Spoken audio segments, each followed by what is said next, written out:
Oh, hello, Yahweh Bashim Yahweh Bashim Dash. Double honors to the elders and apostle great males and rule well. I am not a member, however, I've entered into their labors. Peace and mercy to the sincere brothers and sisters doing this wherever you are, whatever your lot may be. And again, during the week, another quick one, covering covering some the sentiment of those who have an idea about what's going on, at least carnally. And I like this girl. I like Bella Vandala.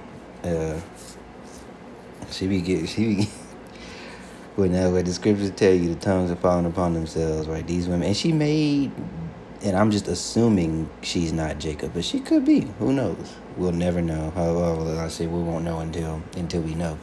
But whatever, not the point.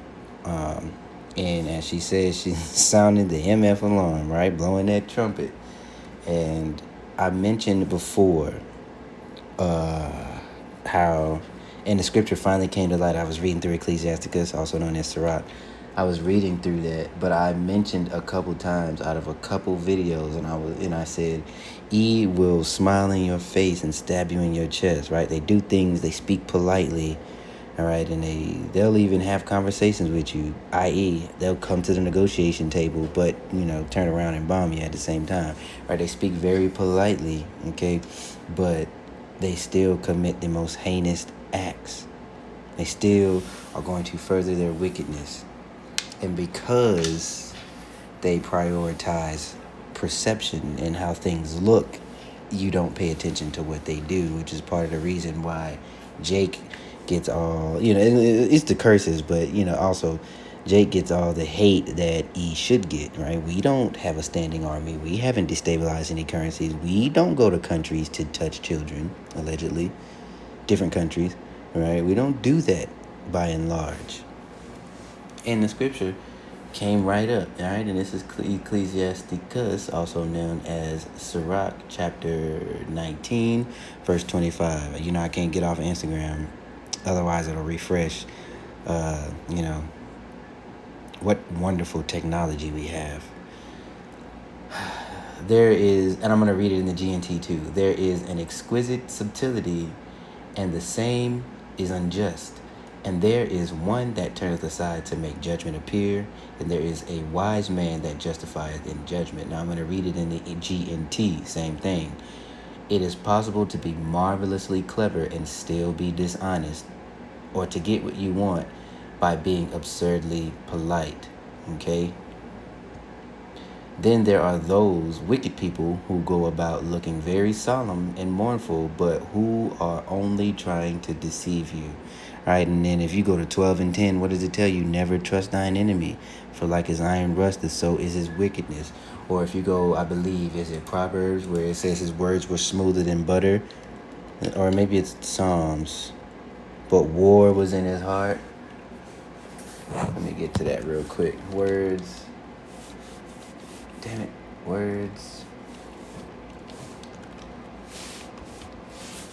Yeah, it's Psalms 55 and 21. I'll just read it verbatim. And then we got our openings, and then we'll let her do her thing, and we'll pause it when we need to pause it, right?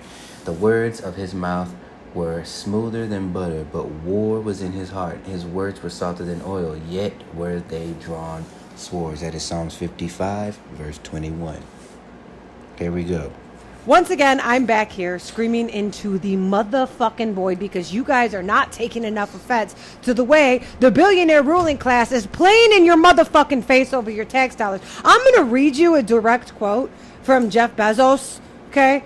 If we starve our data infrastructure of cooling resources just to sustain baseline human comfort, we are actively delaying the birth of a super intelligence that could solve all of our resource problems. This was him justifying that it is more important for AI infrastructure to have our clean drinking water than human fucking beings. Now, throughout the course of this video, I'm going to break what he said down to the lowest common denominator so you guys can really wrap your head around why you should be so fucking offended that you participate in the most egregious fucking civil dissent the world has ever fucking seen, because y'all are not outraged enough by that fucking statement. Because they don't know. If you say something politely, Most Americans are brain dead.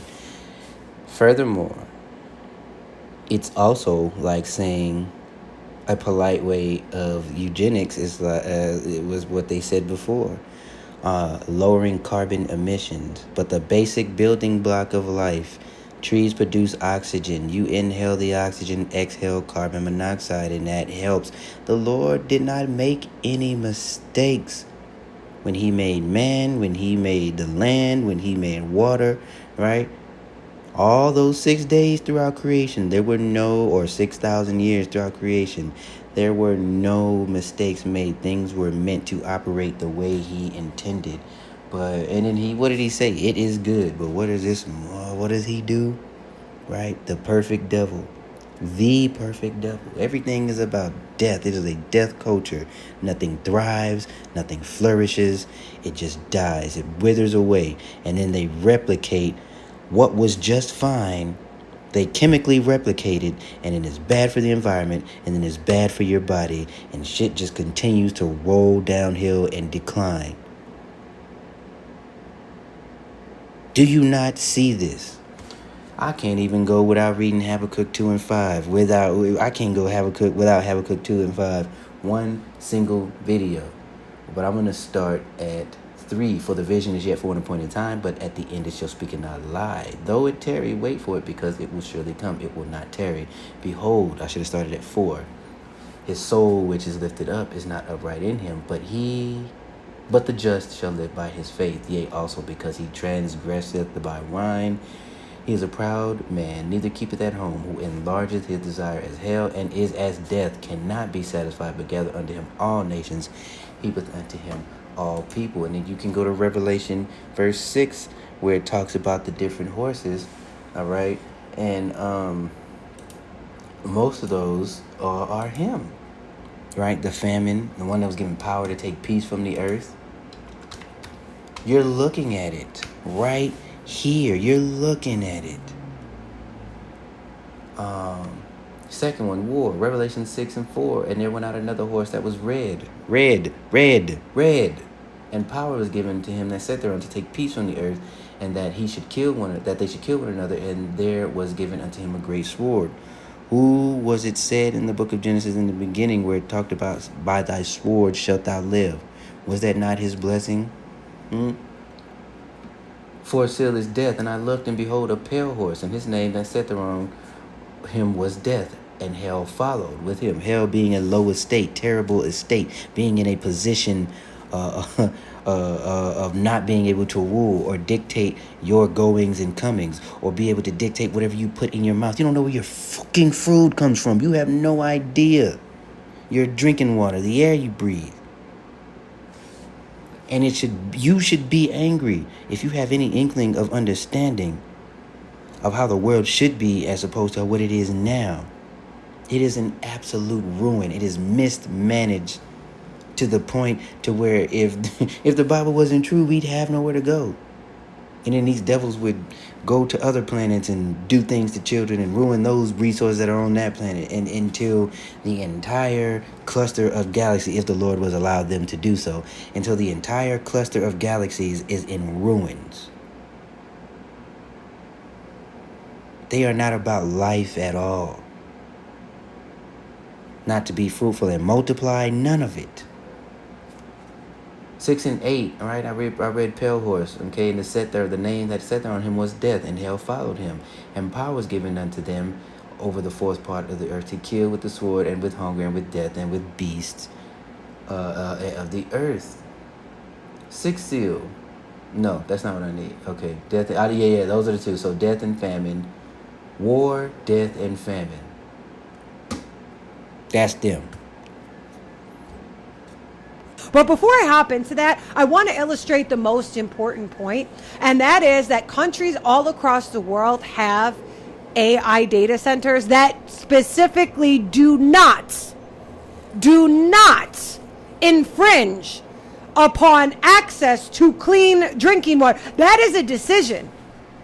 China has dropped it into the ocean, using salt water as to not affect their access to fresh water. There are other countries that are using wind turbines to power and cool them. It is a choice in way of engineering to use our clean drinking water. That is a decision that they made. There are plenty of other alternative routes, even ones I'm sure they could use with the current status of AI, right? So they are actively saying to you, you know what, even though we don't have to take your clean drinking water, we want to. And we think it's more important that AI infrastructure has your clean drinking water than you and your motherfucking children. And nobody seems to be paying enough attention to the specific word choice this man uses and what it implies in way of his thinking.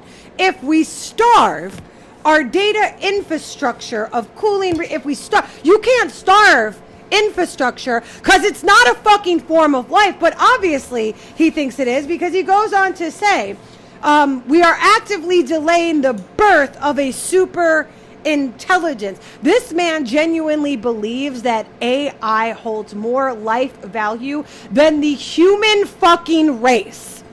He thinks that AI is a superior life form to the human fucking race. And he lets us know that because he says, if we starve our data infrastructure of cooling resources just to sustain baseline human comfort, just to sustain baseline human comfort. Like, oh, we're doing, this isn't baseline human comfort. Baseline human comfort is blankets. It's air conditioning. It's maybe a roof over your head. You can argue that those are baseline human comfort. But clean drinking water is a baseline human necessity. You need it to fucking live. This is not arguable. This is not controversial. It is a motherfucking fact.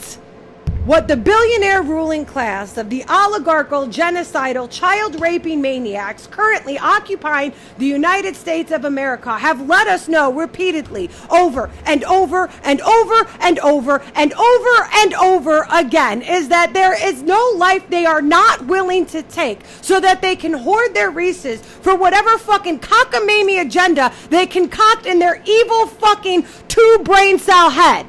This shit is fucking bonkers. All right, and the scriptures also tell you, if you're evil to yourself, to whom will he be good? You know, he that is evil to himself, to whom will he be good? All right, that means the low-level people of his nation also suffer. Yeah, they are trying. They are pushing, right? Coming down with great wrath because he knoweth, but he have a short time. They're trying to further their enterprise as quickly as they can. But what did the scriptures tell you about the end of this, right? Riches got by deceit. I need that. And then we'll end with 2 out of Proverbs, just to top it off on what we're saying here. Kingdom is translated from one to another, right? Ecclesiasticus 10 and 8. Right, not only in, I think it's 6 and 9 that tells you that he's the end of the world and Jacob is the beginning of it that followeth. Right, it's simply just a change in management. Right, and those that were supposed to be will be again. Right, that is the whole point of the scripture, is the rise, the fall, and then the inevitable rise again of a nation. This is Ecclesiasticus 10 and 8. Because of unrighteous dealing, injuries, and riches got by deceit, the kingdom is translated from one people to another, right? Everything must be restored to its rightful order. Scriptures talk about the heathen being, happy about them not being in charge anymore, not being over the earth. The complete and the fulfillment of Job 9 and 24, right? Because the earth was given into their hand. And because of that, this is how they do. This is what they do. And we'll end here. First one is Proverbs 20 and 21. An inheritance may be gotten hastily at the beginning, but the end thereof shall not be blessed. You're watching the unfolding of what they thought was a blessing, but it ends up biting. Everything that I call the Haman effect. Everywhere this devil turns, everything they try to do bites them in the ass. It may not happen immediately. Sometimes it's a couple of years down the line, couple of decades, but it always returns to bite them in the ass. And I think the Lord designed it that way. I speak as a man humbly. I think the Lord designed it that way because if they were able to flourish uninhibitably, I'd shudder to imagine. You know what I'm saying? Like Goodness. All right, and then the last one, Proverbs 13:11. Wealth gotten by vanity shall be diminished, but he that gathereth by labor shall increase. And what are you doing? Striving. All right, little by little, you learn from glory to glory how to be a king and priest, following these scriptures to a T, or at least to the best of your abilities. And you grow and you learn, and you're in understanding. And as you become, I guess, for lack of a better term, great in your lower state, right? How much more when the Lord returns to exalt?